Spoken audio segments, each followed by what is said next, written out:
Não, você não leu errado. Os Bravos Cavaleiros do Zodíaco ganharam uma nova oportunidade de brilhar. E agora, exclusivamente na Netflix. Aqui é o Edu e bem-vindos ao canal Paradox. A empresa anunciou que está trabalhando em uma nova série animada envolvendo os defensores de Athena. A produção foi anunciada durante o painel da Netflix no evento Anime Slate de 2017 em Tóquio. O pôster foi divulgado, assim como o título. Apesar de ainda não ter uma data de lançamento, é uma produção da Toei Animation com a direção de Yoshiharu Ashino, contará com 12 episódios de 30 minutos, com roteiro de Eugênio Son, que é responsável por algumas animações da Marvel, como Vingadores Unidos e Ultimate Spider-Man. Segundo a Netflix, a história terá um toque mais moderno e o visual dos personagens será renovado, com uma abordagem mais atual. No entanto, outras partes do enredo original serão mantidas, como o fato dos cavaleiros ainda serem mostrados defendendo Athena. O anime vai contar a trajetória dos cavaleiros desde a Guerra Galáctica até os Cavaleiros de Prata. A polêmica fica por conta do formato. Todo o seriado será criado em computação gráfica, mas não há motivos para se preocupar, pois se o filme em CG e o Saint Seiya Ômega serviram para alguma coisa, foi para mostrar o que não deve ser feito nessa nova animação. Pelo pôster, aparentemente dá para ver que as armaduras e os traços vão ser bem fiéis ao mangá clássico. Se não inventarem demais no enredo e manterem os pontos chaves, como por exemplo a luta de Shiryu contra Algol, acho que não teremos do que reclamar. Um ponto a Netflix já tem, que é começar do início e não retratar novamente só a Batalha das 12 Casas. E só para fechar, como a animação vai ser exibida na Netflix, eu acredito que o anime não vai sofrer com a falta de sangue, como aconteceu por exemplo em Dragon Ball Super.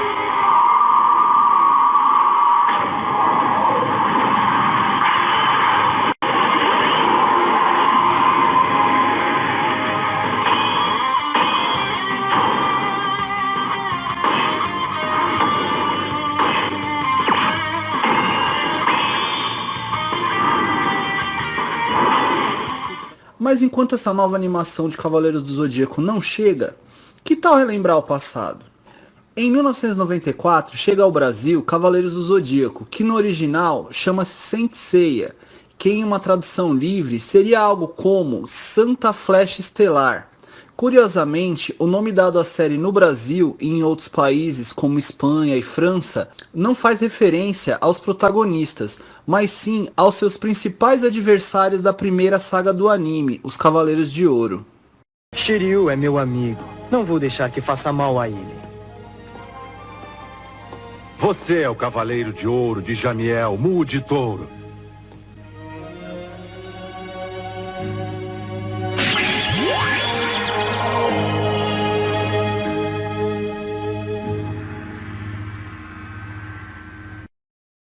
A história de Cavaleiros começa com a TV Manchete, em uma péssima situação.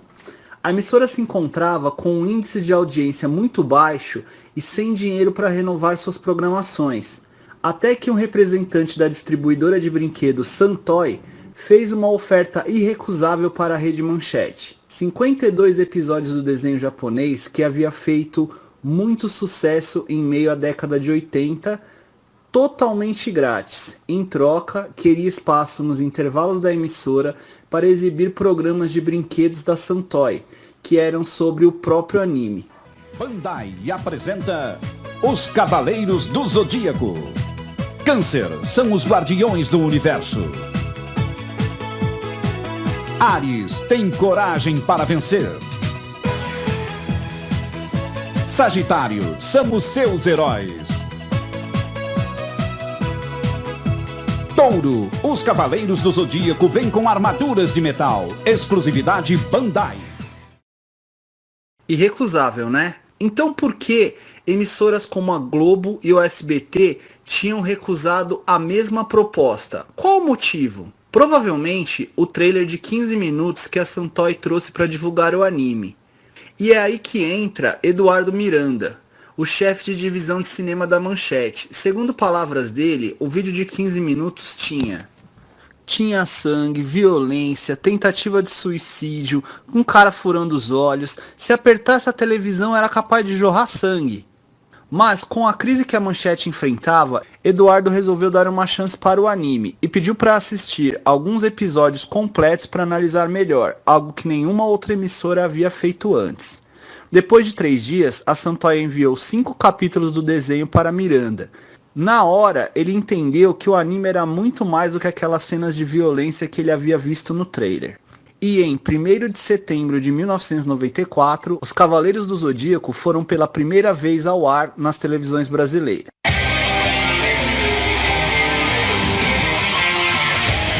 Ei, peraí, não é essa abertura aí não, coloca certa.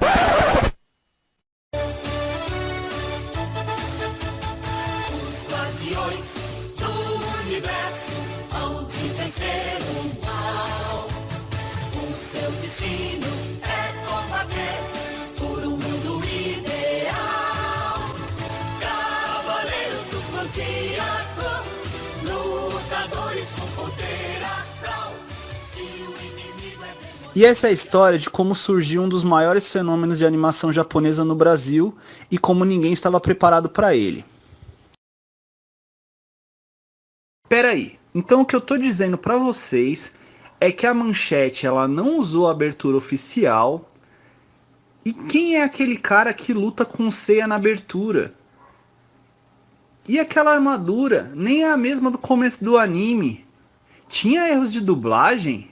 Para entender melhor essa e outras perguntas, temos que voltar a 1994, quando o estúdio Gota Mágica foi o escolhido para ser responsável pela primeira dublagem de Cavaleiros do Zodíaco. O que se mostrou uma tarefa bem complicada. Com palavras da própria equipe de dublagem, o material entregue pela Santoy era confuso.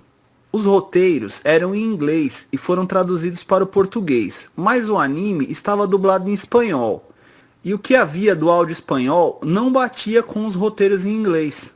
Então, Gilberto Baroli, que foi escolhido para dirigir a dublagem por já ter experiências com séries japonesas, tentou ao máximo adaptar as frases, conciliando o roteiro em inglês com as falas em espanhol, tentando dar uma certa lógica. O que era muito complicado, porque só existiam até então 52 episódios. Eles nem mesmo tiveram tempo de assistir, nem tinham ideia do que viria no decorrer da série. Então, os dubladores foram pensando e adaptando durante a dublagem. Com um prazo bem curto para a estreia do anime, Gilberto Baroli começou a escalar os dubladores. Seus filhos, Hermes Baroli e Letícia Quinto, ficaram com os papéis principais de Seiya e Athena. Nos demais papéis, Francisco Bretas, como Yoga, Leonardo Camilo, como Ikki, Ulisses Bezerra, como Shun e Sérgio Rufino, como Shiryu. Isso mesmo que você ouviu, Elcio Sodré ainda não era a voz do Shiryu. Ele era o narrador da Guerra Galáctica e também nos bastidores ajudava Gilberto Baroli na direção. O Cavaleiro Jabu de Capricórnio está classificado para a segunda batalha. Pegasus está classificado para o segundo torneio. Mas quis o destino que Sérgio Rufino precisasse viajar e assim Elcio Sodré passa a ser a voz do herói. Vários dubladores fizeram mais de um papel na série. O próprio Gilberto Baroli chegou a assumir 5 vozes de personagens diferentes, incluindo o vilão da série, o Mestre Ares. Até então, ele era dublado por Walter Breda, que também precisou viajar e não tinha ninguém para substituí-lo. Por isso, mesmo com uma excelente dublagem, ainda ocorreu erros como esse. Sou o grande Jabu, Cavaleiro de Capricórnio. Sobre a abertura, o que aparentemente aconteceu é que aquela abertura, a primeira que vimos no Brasil, já veio junto com os episódios em espanhol. Na época, não se sabia que não se tratava da abertura original. Os Cavaleiros do Zodíaco começaram a exibir uma audiência acima da média para a Manchete. Nas primeiras exibições, o desenho já tinha entre 4 e 5 pontos no Ibope, o dobro da média da programação infantil no canal. Mas nem tudo são flores. Com uma audiência acima da esperada e com somente 52 episódios, logo eles ficariam sem material inédito. A Manchete precisou se desdobrar ao máximo para evitar reprises e manter o interesse das crianças na série. eles estavam ficando sem episódios e sem tempo. Então, além de fazer o óbvio, negociar novos episódios com a Santoy, para ganhar mais tempo, a Manchete fez uma coisa muito legal, que só quem viu Cavaleiros na época vai se lembrar. Com a grande audiência de Cavaleiros, a Manchete correu atrás de novos episódios, com medo que as reprises fizessem as crianças perderem o interesse por Cavaleiros. Mas, mesmo com a compra dos episódios, existe todo um processo antes de finalmente ir para a TV. Então, enquanto a Gota Mágica dublava os novos episódios a todo vapor, Eduardo Miranda precisava ganhar tempo e teve uma ideia de gênio. Começou a editar os episódios, fazendo assim um resumo da semana. De segunda a quinta eram passados episódios novos e toda sexta-feira tinha um episódio de 1 hora com o resumo da semana. Esta cena você ainda não viu. Em maio, Cavaleiros do Zodíaco, segunda fase, desenhos inéditos.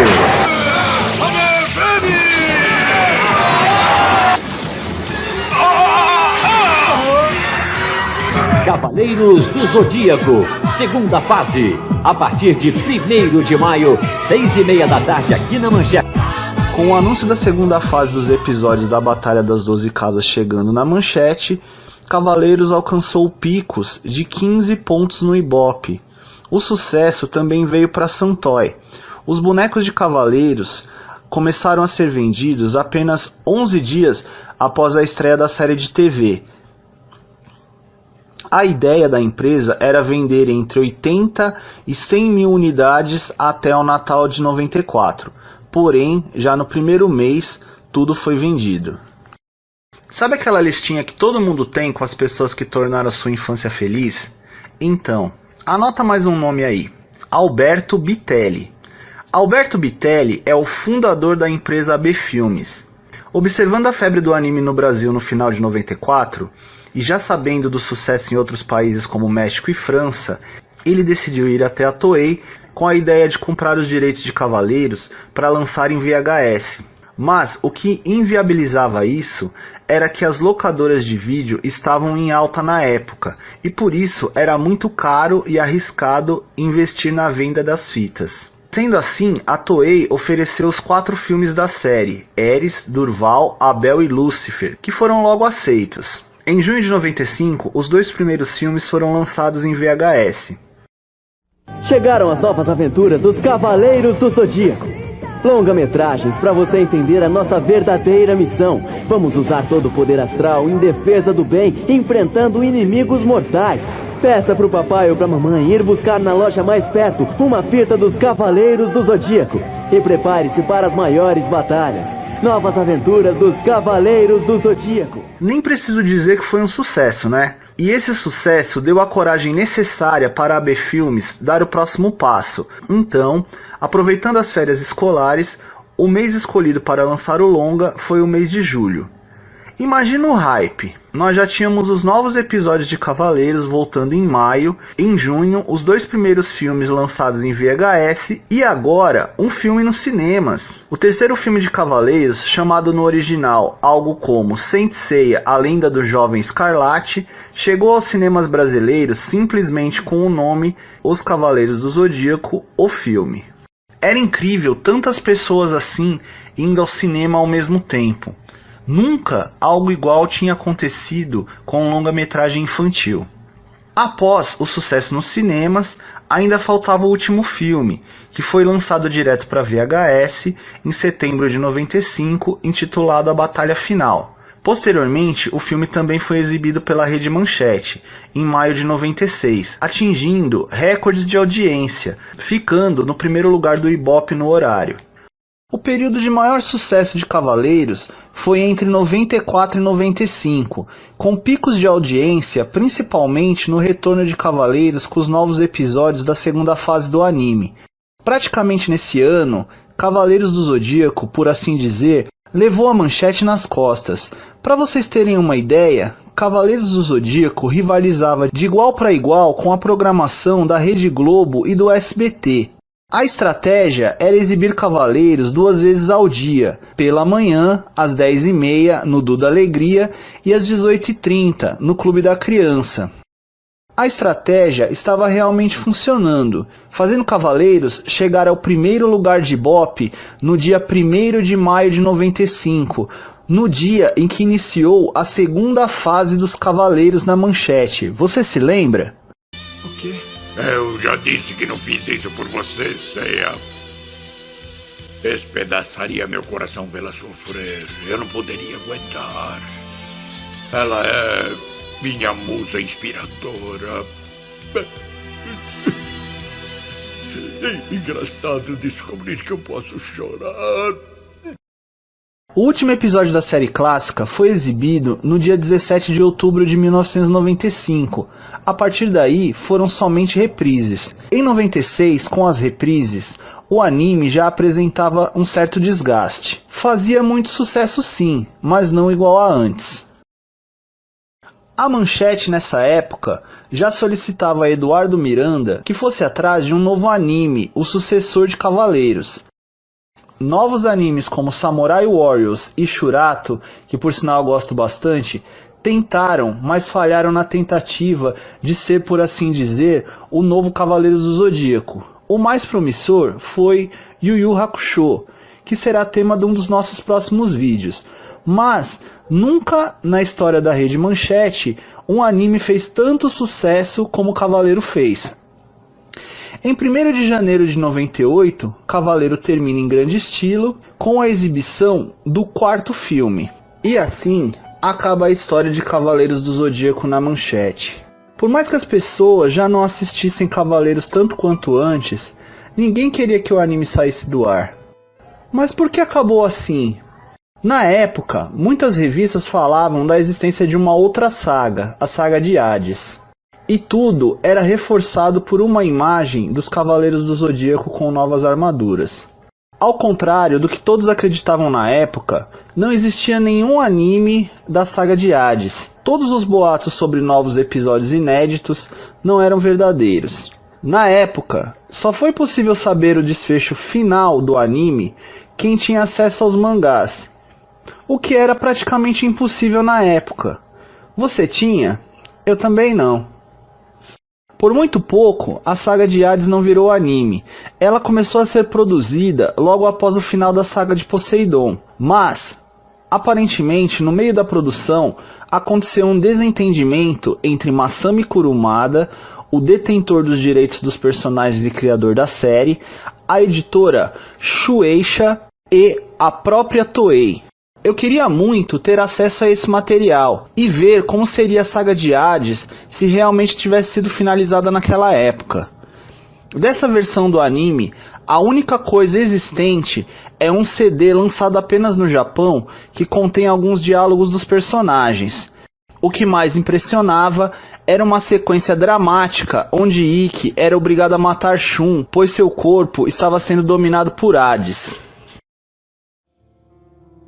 お前は早く僕の体ごとハーデスを早くしないと僕の体は完全にハーデスに支配されてしまう。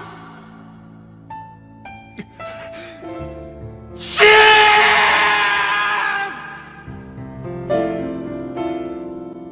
Desse desentendimento, ninguém saiu ganhando, e quem mais perdeu fomos nós, os fãs, que ficamos sem o final da série na época. Ficamos algum tempo sem Cavaleiros até que recebemos o anúncio que ele voltaria pelo canal pago Cartoon Network. Com isso, os fãs ficaram preocupados, pois e se o anime não fosse dublado pelos mesmos dubladores da primeira versão? Eu, por exemplo, tinha muito medo. Já pensou se eu pego um episódio para assistir e o Seiya tá com a voz do He-Man? Mas, graças a Deus, isso não aconteceu. Primeiramente, foi cogitado a possibilidade de lançar Cavaleiros no Cartoon com a dublagem antiga mesmo. Mas, apesar da dublagem da Gota Mágica pertencer a Santoy, sob licença da Toei Animation, a empresa espanhola já não existia mais. Então, não havia como resgatar o material original. Se eles escolhessem esse caminho, O único jeito seria buscar esses áudios em fitas VHS gravadas pelos fãs diretamente da TV, copiar esses áudios e tentar licenciar novamente com a Toei. Mas isso tinha alguns problemas, como por exemplo, para aproveitar os áudios da Gota Mágica, eles teriam que pagar novamente todos os dubladores. Um custo bem alto para uma dublagem que ia ficar com uma qualidade bem abaixo do nível esperado, uma vez que elas teriam sido tiradas de fitas de VHS antigas.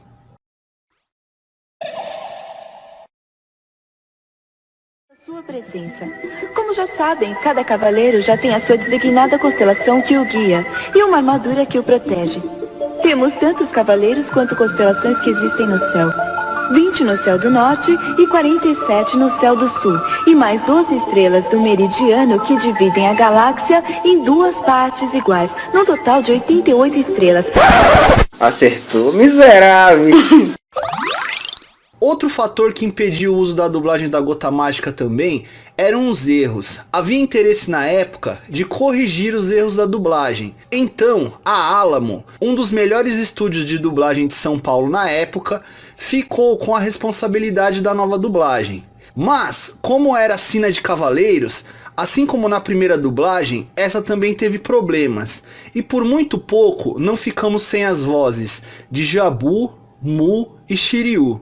Pois é, pessoal, já imaginaram? Anos depois, chegou até a acontecer uma coisa parecida, mas isso eu vou deixar para um outro vídeo. O que aconteceu foi que Elcio Sodré, que é a voz do Shiryu, e Marcelo Campos, que é a voz do Jabu de Unicórnio e do Mu de Ares, tinham problemas pessoais com o estúdio Alamo. Então, por muito pouco, a gente não ficou sem eles na dublagem. Vocês já conseguiram imaginar uma nova dublagem com o Shiryu com outra voz? Eu não consigo.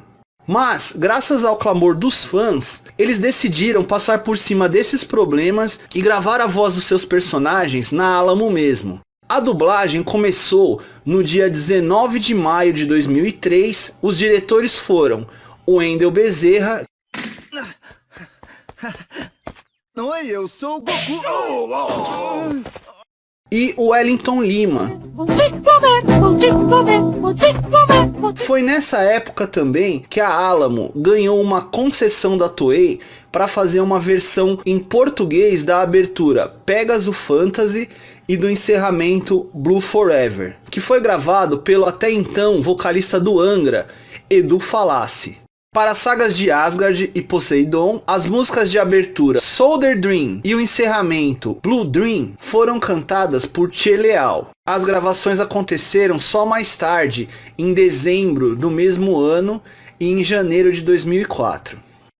Em 2004, a Band adquiriu os direitos de Cavaleiros, e assim, mais uma vez, Cavaleiros foi exibido na TV aberta, no Band Kids, sob o comando da Kelly Key. Beijo. Boa tarde, galera. Boa tarde, galerinha. Sabia que ia ser gostoso apresentar os Cavaleiros do Zodíaco. Eu tenho recebido, assim, muitos e-mails de gente pequenininha e de gente grande, dando opinião sobre mim e sobre os Cavaleiros do Zodíaco. Eu tô atenta a todas as opiniões. Mas e aí, Cavaleiro fez sucesso na Band, assim como fez na Manchete? Na época, não sabíamos e não nos importávamos com isso.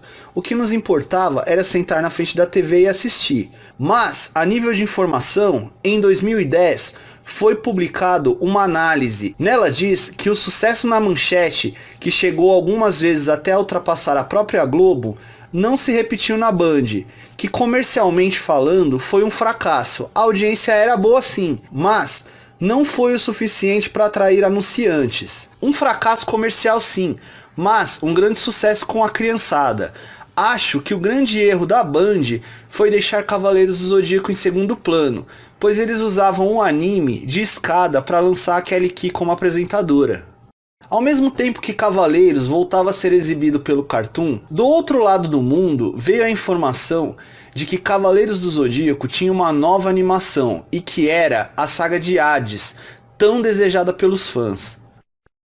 Ouvir uma canção é melhor do que chorar. Recebo meu calor e nem penso em se entregar.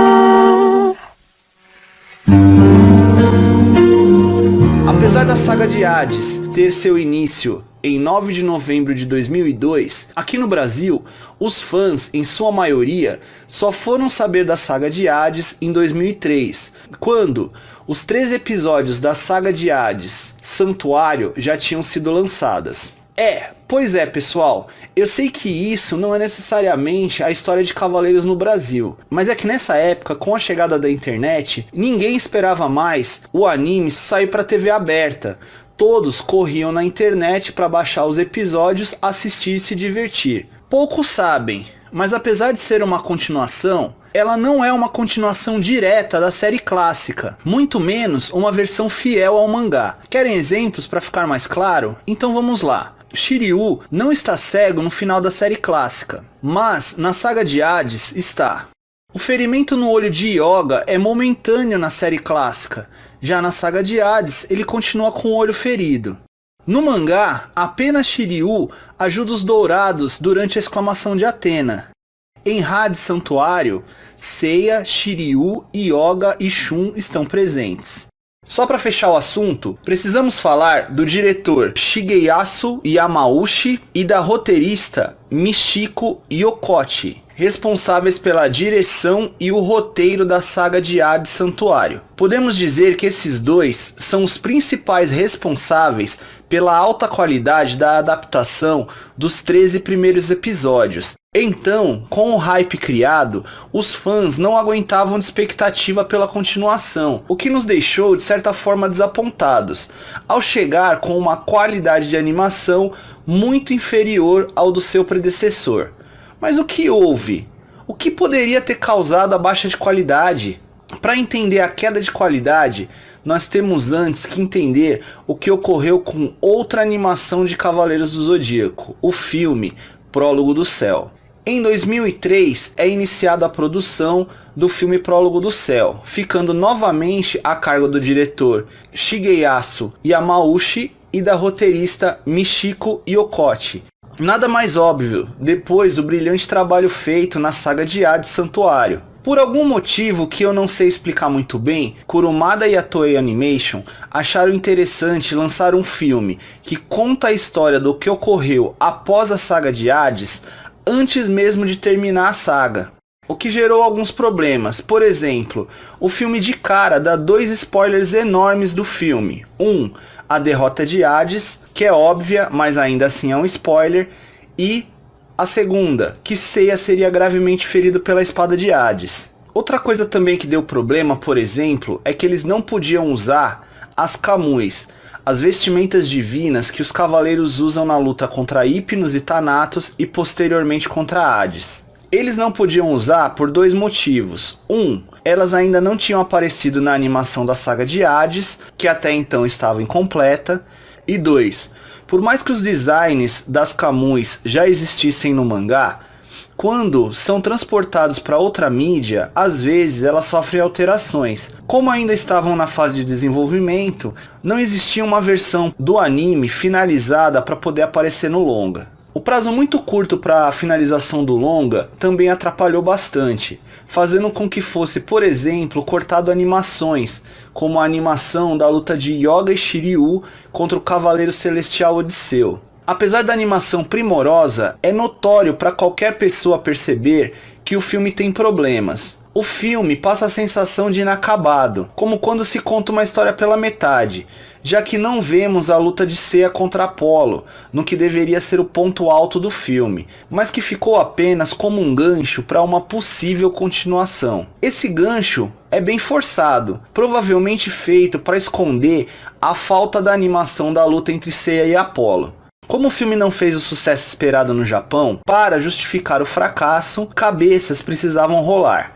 Então, depois de todas as decisões erradas, como fazer uma continuação antes de terminar a saga anterior e prazos apertados, resolveram colocar o último prego no caixão do filme do Prólogo do Céu, culpando o diretor Shigeyasu e a roteirista Michiko pelo fracasso, o que culminaria com a demissão dos dois. Esse é o ponto de ignição para a queda da qualidade da série dos Cavaleiros, uma vez que ele havia perdido os 2 principais nomes responsáveis pelo sucesso da primeira saga.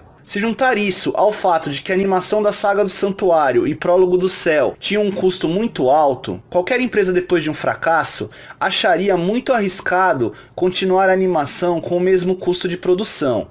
Assim, a qualidade da animação caiu drasticamente. A economia foi tanta que até as cenas de luta têm posturas idênticas às do mangá, sem nenhuma inovação nas ilustrações e nos golpes, bem semelhante ao estilo usado na animação clássica, com apenas uma tela parada com o golpe e os personagens com a boca mexendo.